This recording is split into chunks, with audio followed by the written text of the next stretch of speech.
आप सबको देखिए। कई लोगों ने तो जाकर फिर से गूगल किया कि गाने किसने किए, और मुझे बताया, हमें तो पता नहीं था, फिर हमने गूगल किया। लाइक तो जो यूट्यूब पे जो यूट्यूबर्स होते हैं ना, जो गाने को जज करते हैं, they never talk about choreographers.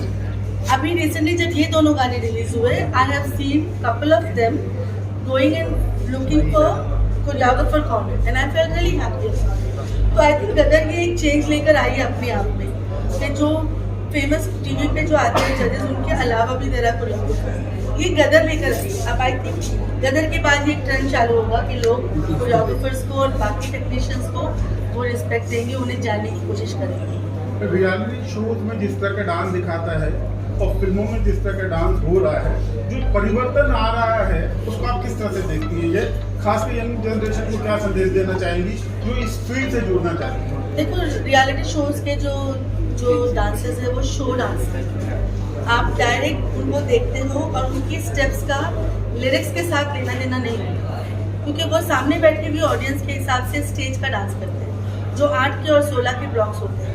आप देखेंगे नॉर्मली उसमें लिरिक्स का लेना देना नहीं होता, लेकिन फिल्म के जो गाने होते हैं, जहाँ तक कि मैं बहुत पसंद करती हूँ लिरिक्स के साथ जाना।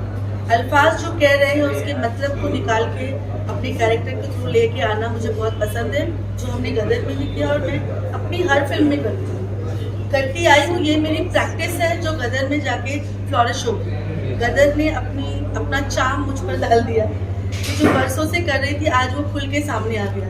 बहुत डिफरेंस है टीवी के डांसेस में और फिल्म के डांस में, जमीन आसमान का अंतर है। मैं ये कहती हूँ कि फिल्मों में जो हमारे कलाकार करते हैं, जो इन दोनों ने किया, ये बहुत डिफिकल्ट है। ये अचीव करना इतना आसान नहीं है। जो झूम झूम गाना और चलते रेश्क में जो सबसे लास्ट में रिलीज हुआ, आज लोग उस गानों को देखने थिएटर में जा रहे हैं। लोग जीते को देखकर पागल हो रहे हैं। कहते हैं मुझसे 2-2 घंटा हम यही गाना देख रहे होते हैं, झूम झूम। हम 2-2 घंटा चलते रेश्क में देख रहे होते हैं। मेरे घर में, मेरे खानदान में, मेरे पड़ोसी सब वॉचमैन वगैरह में उतरते हो तो ये गाने देख रहे दोनों। ये देखिए क्या कला की बात है कि इनकी मेहनत कैसे रंग लाई है। हमारे भी इंस्टाग्राम के रील्स में भर चुकी है। एग्जैक्टली, ये बहुत बड़ी बात है अपने आप में कि सराहा जा रहा है। दोनों के गाने लास्ट में रिलीज हुए, वो भी पूरे गाने यूट्यूब पे, लोग यूट्यूब पे देखकर फिर थिएटर में जा रहे हैं। मुझे आज टिकट नहीं मिली, तो ये वही चीज है कि audience were ready all the time to accept. We were not giving the industry masses को भूल चुकी थी मुझे लगता है, पर वही हमारी ऑडियंस। हमसे भी क्लास के लिए फिल्म बना रहे हैं, but you know Anil ji की सारी फिल्में आप देखिए उठा के, उन्होंने हमेशा पूरी ऑडियंस के लिए फिल्म बनाई, हमेशा। और ये गदर के साथ एक बहुत बड़ा बदलाव आया है कि I am so proud and thankful to be part of Gadar के। लोग अब ये नहीं बोल रहे कि अरे वो साउथ की फिल्में आ रहा वो हिट हुई थी, लोग बोल रहे गदर हिंदुस्तान की ब्लॉकबस्टर। ये कितनी बड़ी बात है, क्योंकि अगर आप देखें तो यही किया जो हर घर की कहानी है। वो इमोशन, वो फैमिली का, बाप का ढूंढना, वो जीते जीते पुकारना, मतलब दिल रुक जाता है जब वो अपने बेटे को ढूंढता है या बेटा बिछड़ जाता है। ये हमारे घर की कहानी है। हम कहीं ना कहीं भूलते जा रहे थे। हमको लगता था कि नहीं, सिनेमा पे घर में दिखाओ, घर में तो हम करते हैं, सिनेमा में कुछ और दिखाते हैं। बट लोगों ने ये साबित किया कि हमें वही देखना है, हमें वहीं से कनेक्ट होना है, हमें अपनी जमीन ही देखनी है, जो अनिल जी ने प्रूव कर दिया। यू नो, हमारे इंडस्ट्री में कई ऐसे एग्जाम्पल्स है जो कोरियोग्राफर सक्सेसफुल है, वो आगे चलकर डायरेक्टर बने। आपका भी क्या कुछ इस तरह से प्लान है? नहीं, मुझे अच्छी कोरियोग्राफर रहने दो हमारे पास। हमारा थोड़ा है, मतलब मैं लोगों को लाना चाहती हूँ, वो दिन शायद दूर नहीं, बट मैं यही बोलती हूँ कि वो देखिए टेक्निक, मुझे लोग बोलते आए हैं कि आप डायरेक्टर की तरह करती हो, लेकिन मैं ये बोलती हूँ कि मैं कोरियोग्राफर्स को इस जोन में लाना चाह रही हूँ। मैं एक इनिशिएटिव लेना चाह रही हूँ गदर के बाद, कि मैं कोरियोग्राफर्स को कहना चाह रही हूँ कि please come and work this way. You know, let's make good film with our directors who trust us. Why we're not doing that? Why we're not going towards that? मैं जितना वो कर पाऊंगी मैं डेफिनेटली, क्योंकि अच्छे कोरियोग्राफर एक Raju Khan master जी थे, जो गानों को अपने कैमरा एंगल्स के साथ इतना खूबसूरती से दर्शाते थे। आप शायद लोग जानते नहीं उनको, मैं उनको फॉलो करती थी, Raju master ji. He is a brilliant, सबसे ज़्यादा अच्छे टेक्निकली स्ट्रॉन्ग कोरियोग्राफर जो थे वो राजू खान थे। आज भी वो करते हैं, लेकिन वो सामने नहीं आते। मैंने उनसे सीखा है। मैं चाहती हूँ हमारे और choreographers, they are very good, they should come and do this practice. Let's enhance our profession also. तो अच्छे से कर रही हो तो करने दो मुझे अभी ये। मेरा सवाल आप तीनों से है, उत्कर्ष आपसे शुरू करेंगे।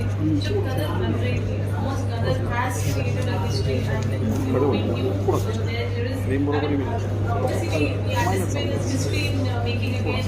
पर जब आप गाने शूट कर रहे थे, आप फिल्म शूट कर रहे थे, did you feel the pressure of जीते being, you know, out there and film to get to this level? Obviously एक रिस्पॉन्सिबिलिटी बहुत बड़ी थी हम सबके कंधों पे। इनके ऊपर भी बहुत थी क्योंकि जय बुराड़े सर ने जो गाने उस टाइम पे फिल्माए थे वो बहुत आइकॉनिक और बहुत रियलिस्टिकली फिल्माए थे। उनके लिए भी बहुत चैलेंज था, हर टेक्नीशियन जो जुड़ा हुआ था, हर एक्टर जो जुड़ा हुआ था, सबके लिए चैलेंज था। मेरे लिए एक अलग टाइप का था क्योंकि वो एक बचपन का किरदार था, वो बड़ा हो गया, उसको किस पक्ष में पेश करूँ, उसको किस तरीके से दिखाऊँ, वो क्वालिटीज़ रखनी ज़रूरी थी जो उसके बचपन के लोगों को पसंद थे, जो उसकी ज़िद थी अपने फादर के साथ, जो उसका प्यार था अपनी माँ के साथ, वो सब चीज़ें रखनी बहुत ज़रूरी थी इस कैरेक्टर में। और साथ ही साथ उसको हेल्प भी करना था कि एज एन एक्टर चैलेंजेस पसंद होते हैं तभी हम एक्टर बनते हैं। तो उसका पूरा आर्क ये है कि वो नासमझ सा नौजवान है और फिर वो पिक्चर के एंड में जवान बन जाता है, आर्मी का जवान बन जाता है। एंड आई थिंक एक इंटरेस्टिंग कैरेक्टर मुझे मिला देखो। और एक प्रेशर का एक ऐसा सिचुएशन बताता हूँ आपको। मैं निकला गड्डी लेके कर रहे थे एंड ये एक्सक्लूसिव है आप सबके लिए, वो कर रहे थे। अब उसके पहले जो पिक्चर में हमने नहीं दिखाया, उसके पहले कुछ बाइक स्टंट कर रहे थे, तो उसकी रिहर्सल थी एंड स्टंटमैन से भी नहीं हो रहा था, तो मैंने कहा मैं कर लेता हूँ एंड केबल के सहारे को करना। तो वो गाना शूट करने के पहले था एंड नेक्स्ट डे से गाना था। हमने उस गाने की कम से कम 10-15 दिन जम के रिहर्सल की और 4 शॉट कर चुके थे। हाँ 4 शॉट कर चुके थे जो बिगिनिंग के शॉट। तो उसके बाद क्या हुआ, उस स्टंट में कुछ केबल वालों का मिसकोऑर्डिनेशन हुआ, मेरा भी कुछ हुआ और सीधा मेरी टांग टूट गई। 100-200 डांसर आए हुए हैं एंड पालमपुर में शूट कर रहे हैं, 3 डिग्री नाइट शूट है और पूरी यूनिट सिर पे खड़ी है। अब क्या करें ऐसा, क्योंकि जो बहुत सारा डांस था उसमें गाने में और चीज़ें थी, तो पूरा स्पॉन्टेनियसली हमने इन्होंने रीकोरियोग्राफ किया पूरा गाना। अगर आप ध्यान से देखें पूरा एक टाइम पे किया था और लोगों को पता भी नहीं चलेगा ये। बिल्कुल मतलब मैं ये बोलना चाहूँगी कि इतना ज़्यादा तकलीफ थी, दर्द थी कि मुझे बोला गया कि इनको आराम करने दो। मुझे तो बोल दिया था बॉम्बे चले जाओ, आप आराम करो, ये नहीं कर सकता। लेकिन एक प्रेशर जो होता है ना प्रोड्यूसर पे, वो अनिल जी ने मुझसे बुला के बात की और मैंने कहा कि ये कैसे करेगा, he is the one, he said मैं कर लूँगा। ये नेक्स्ट डे खड़ा हो गया कि मैं कर लूँगा मैं। तो उसके आई थिंक लेफ्ट पैर पे लगा, राइट पैर पे लगा था और राइट पैर ही हमारा फ्रंट फुट होता है डांस में। आप अगर बिगनिंग के 4 स्टेप देखोगे ये स्टेप के बाद, अब जाके आप अगर देखोगे तो आपको पता चलेगा कि after that he dance only on left. जो कोरियोग्राफी की वो पूरे लेफ्ट पैर पे ही की and he dance on left पैर, राइट को रखना था and that was biggest challenge. और ये एक्सक्लूसिव दिया है सबके लिए, एक्सक्लूसिव है, ये अभी तक बाहर नहीं आया था। और वो चैलेंजेस थे ऑन द स्पॉट। हम यहाँ पे 15 दिन उस गाने की रिहर्सल करके गए थे जिसमें जीते का बहुत सारा डांस था और उसके बाद जब सेट पे जाके ऐसा होता है, हमें हर सिचुएशन के लिए रेडी होना होता है। हम 7 दिन कोल्ड वेव में काम कर रहे थे और उसमें ये सिचुएशन आई और उसको सबको, अगर ये खड़ा नहीं होता जीते कि मैं करूँगा तो शायद मैं भी नहीं करता। एंड ही सेड मैम मैं करूँगा, हिम्मत करूँगा, मैं करूँगा। और उसके बाद he never said no and he did. Sunny sir का जो पूरा डांसिंग है याद है, he did the whole thing. Second day ही उसने वो डांस किया, सनी सर के साथ पूरा डांस करना, ये स्टेप करना। तो ये भी एक चैलेंज की बात है कि बचे हुए कलाकार भी हार जाते हैं वहाँ पर।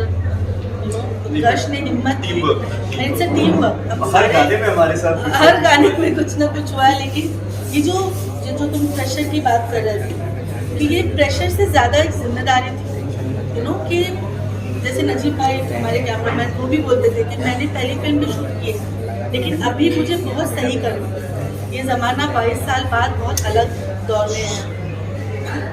फाइट मास्टर, कॉस्ट्यूम, हर किसी के ऊपर प्रेशर नहीं था, जिम्मेदारी ले रहे थे सब। और मुझे याद है कि हर गाने के पहले मैं 3-3, 4-4 रात सो नहीं पाती थी। मैं बिल्कुल ऐसे उठ के बैठ जाती थी कि नहीं मुझे कुछ और क्रिएट करना है। और मैं अपने अपने ख्यालात को रिकॉर्ड करना चाहती थी। मैं रिकॉर्ड करती थी और अपने असिस्टेंट्स को भेजती थी कि इसको लिख के रखो।